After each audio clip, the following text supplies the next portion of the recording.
Welcome to the Voice of Truth. Jim Moore coming at you. Good to be with you. Thank you for tuning in. Before we get too far, how do you like my new hat? Not a sponsor here, but I love it. It is from Back Down South Clothing. Man, I tell you what, that hat fits good. I got a couple other ones too, man. I'm thinking about maybe getting me a cowboy hat. I don't know. It'll be the real John Dutton, huh? All right. I want to look at a few verses in the Gospel of John, John chapter 2. Just looking at some of these stories, and then I'm real excited maybe for our Friday talk, because I want to get into something good on Friday. But I'm calling this.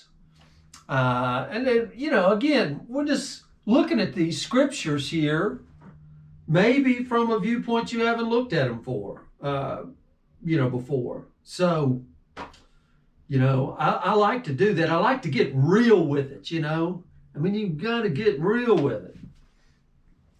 John chapter 2,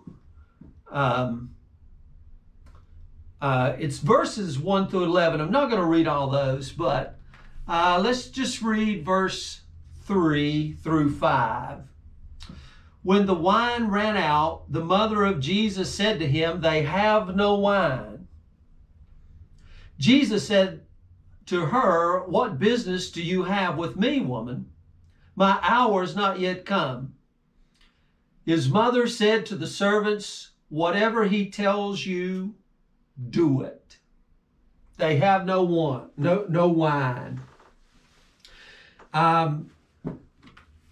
One thing, we have the written text here, but I wonder what kind of tone Mary used, when she said it. What kind of tone? We got the word here, right? But did she come at him with this motherly tone? Does she pull her distracted son, Jesus? Remember, Jesus is her boy. Does she pull him away from her friends before she whispers it in his ear? Is there an edge to her voice? I'm just letting you know they have no wine. That may be how you and I would do it. She got that urgent tone, echoing the panic of the servants. Oh my God, we're going to be out of wine here. I kind of imagine in my mind here that she takes Jesus, by the arm, and she leads him into this private room, like we're in this little quiet room. She gets his attention with this stare, you know how moms can look at you. She braces herself for this pushback, and they have no wine. I'm just letting you know they have no wine. There's a lot in that, right? I know who you are. They have no wine. So, I like to do that sometimes, and let's be challenging here and see. And this wedding here in Cana, John chapter 2, it's not a story about scarcity. It's a story about plenteous, okay? About God's extravagant, limitless generosity. And what I find strange in the story is the Gospel of John. This seems to me like more of a story maybe I would find in Mark. I don't know, because Jesus is all about business in Mark. Boom, here he is, let's go immediately, and all of this other stuff. And the Gospel of John, boy, it's more Jesus as the Christ, and the story. But right out of the gate, the gospel writer brings us right back down to earth here. And here is Jesus's mother. Hey, I'm telling you, they have no wine. You know what that means here. Do your thing. They have no wine. Now, Look, I know there's a lot of theological richness here in the story to mine. I've did all that. I'm sure you've heard it. The eschatological significance of a wedding as a backdrop for Jesus, our bridegroom, his first miracle. But, the importance of celebration, of pleasure, of hospitality that Jesus affirms in making. I want you to understand, he made somewhere with these 6 water pots between 150 and 180 gallons of wine. I know to the Baptist people it would be grape juice, but Welch just wasn't in business back then. This was wine, real wine that you drink that makes you inebriated, makes you drunk. I mean, they were partying. Jesus was partying. And Jesus does all of this just to keep the party going. Can you imagine that? I mean, that's kind of strange in our, tight-lipped, suit-wearing, religious churches of today. Of course, I don't know. We got liberal churches, conservative churches, I don't know. I throw it all out, I guess. But God's desire and his capacity to transform the ordinary into the sacred, the weak into the strong, the incomplete into the whole. We know this is foreshadowing of the communion table and the sharing of wine. But what gets me here in this pivotal role that Mary plays in this story is her line, "They have no wine." I mean, that's a line that I can get behind. I mean, because that's more than just a statement of fact. It's an articulation of need here, of desperation, of hope. I mean, essentially, this is the prayer of intercession for a world that's not okay. The world is not okay, guys. It's not okay. I mean, how about this? They have no money. She has no health insurance, He has no friends. I have no strength. They have no hope. What about that? They have no wine.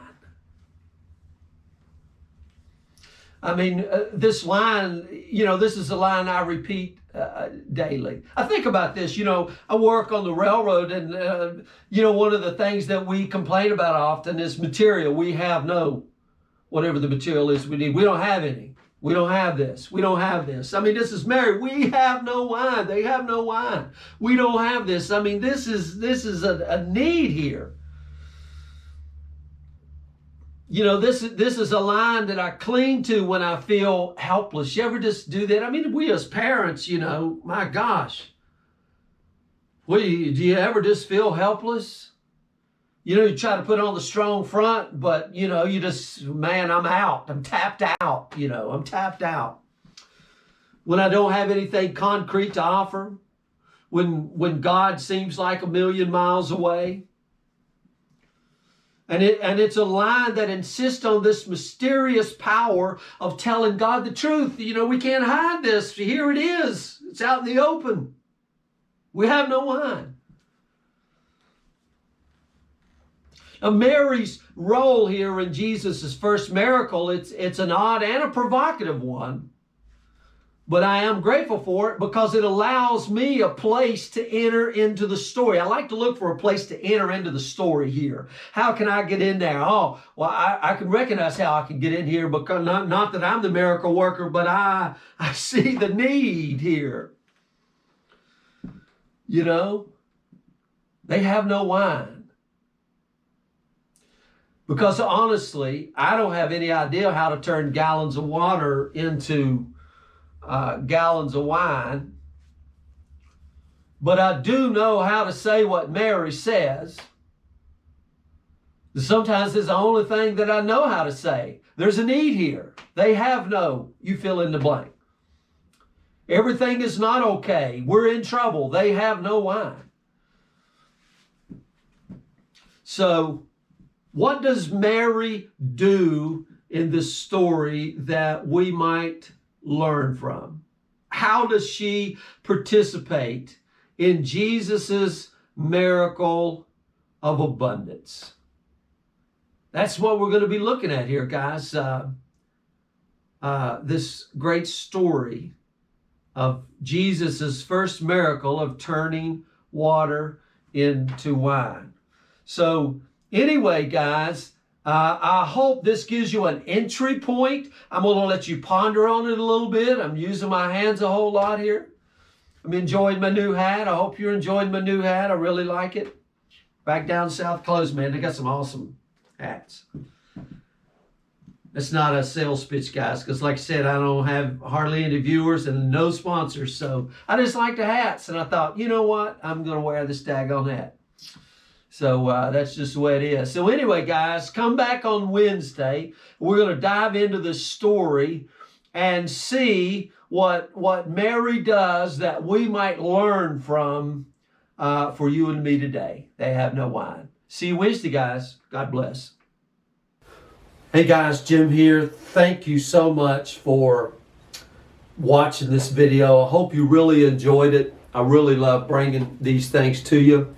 I just wanted to say, if you really liked it, drop a like. Man, that really helps us out a lot.